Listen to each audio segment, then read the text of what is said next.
একদিন একটা মেয়ে তার বাবাকে প্রশ্ন করলো, বাবা পরের মাসে আমার বিয়ে, তারপর আমি বাড়ি ছেড়ে চলে যাব। তুমি আমাকে মিস করবে না? আমাকে বাড়ি দেখতে না পেয়ে মন খারাপ করবে না? বাবা হাসতে হাসতে উত্তর দেয়, এখানে মন খারাপ হওয়ার কোনো কারণ নেই, কারণ প্রত্যেকটা মেয়েকেই বিয়ের পর বাড়ি ছেড়ে অন্যের বাড়ি চলে যেতে হয়। তোর মাকেও একদিন বিয়ে করে এই বাড়ি নিয়ে এসেছিলাম। এই কথা শুনে মেয়েটি অবাক হয়ে গেছিল। সে ভাবলো, যে বাবা ছোট থেকে আমাকে এত বড় করলো, সে বাবা আমাকে একটু মিস করবে না? আমাকে বাড়িতে দেখতে না পেয়ে তার একটু মন খারাপ হবে না?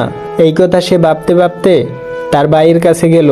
তার ভাইকে গিয়ে জিজ্ঞেস করলো, ভাইয়া 1 মাস পর আমার বিয়ে, তারপর আমি এই বাড়ি ছেড়ে চলে যাব, তুমি আমাকে মিস করবে না? আর ভাই হাসতে হাসতে উত্তর দিল, আমি তোকে মিস করব কেন? আমার তো বরং ভালোই হলো।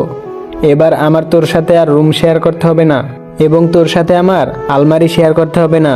আমি আমার বন্ধুদের সাথে যখন খুশি তখন আড্ডা দিতে যেতে পারবো, অনেক রাত অবধি বন্ধুদের সাথে কথা বলতে পারবো। তুইও আমাকে বকার জন্য থাকবি না। কথাগুলো শুনে মেয়েটার খুব খারাপ লাগলো। সে মনে মনে ভাবলো, সে মনে হয় বাড়ির জন্য বোঝা, তাই আর মন খারাপ করলো না।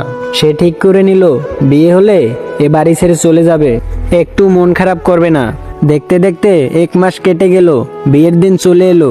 বাবা এবং ভাই মিলে সমস্ত প্রস্তুতি নিচ্ছিল, কিন্তু মেয়েটা একটা জিনিস লক্ষ্য করলো, বিয়ের দিন সকালবেলা থেকে তার বাবা কিংবা ভাই কেউ তার সাথে কথা বলছে না, চোখে চোখ রেখে একবারও কথা বলছে না, এড়িয়ে যাচ্ছে। মেয়েটার প্রচন্ড রাগ হয়েছিল, কিন্তু মেয়েটা কিছু বলতে পারলো না।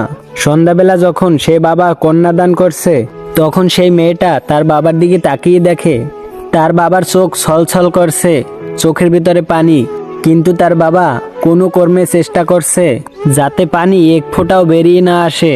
মেয়েটা তখন পরিষ্কার বুঝতে পারে তার বাবার সেই কথাগুলো বলা সব মিথ্যা, যাতে তার কষ্টটা কম হয়, যাতে সে মেয়েটা না কাঁদে, যাতে মায়ায় আটকে না যায়। তাই তার বাবা সেই দিন সেই কথাগুলো বলছিল। বিয়ে শেষ হলো, বিদায়ের পালা। মেয়েটা যখন গাড়িতে উঠতে যাবে, তখন সে দেখে তার ভাই তার পাশে কোথাও নেই। তার ভাইকে প্রশ্ন করলো, তার ভাই কোথায়? তার মা বলল, তোর ভাই আসবে না বলেছে, তাই ঘরে আছে। মেয়েটা যখন ঘরে গেল, গিয়ে দেখে তার ভাই অজরে কাঁদছে, কিন্তু এবারও তার বোনের দিকে তাকাচ্ছে না, অভিমানে কষ্টে। সেদিন সে মেয়েটি এবারও বুঝতে পারলো যে তার ভাই সেদিন কথাগুলো বলছিল, কথাগুলো প্রতিটা ছিল মিথ্যে। সে হাজারো কষ্ট বুকের ভিতরে লুকিয়েছিল। সে বিন্দুমাত্র চাইছিল না তার বোনকে হারিয়ে ফেলি, তার বোন দূরে চলে যাক। ভালো থাকুক সব ভাই বোনের সম্পর্ক, ভালো থাকুক সব বাবা মা। সময় নিয়ে ভিডিওটা দেখার জন্য ধন্যবাদ। তো কেউ নামাজ বাদ দিও না, কারণ নামাজ হলো জান্নাতের চাবি।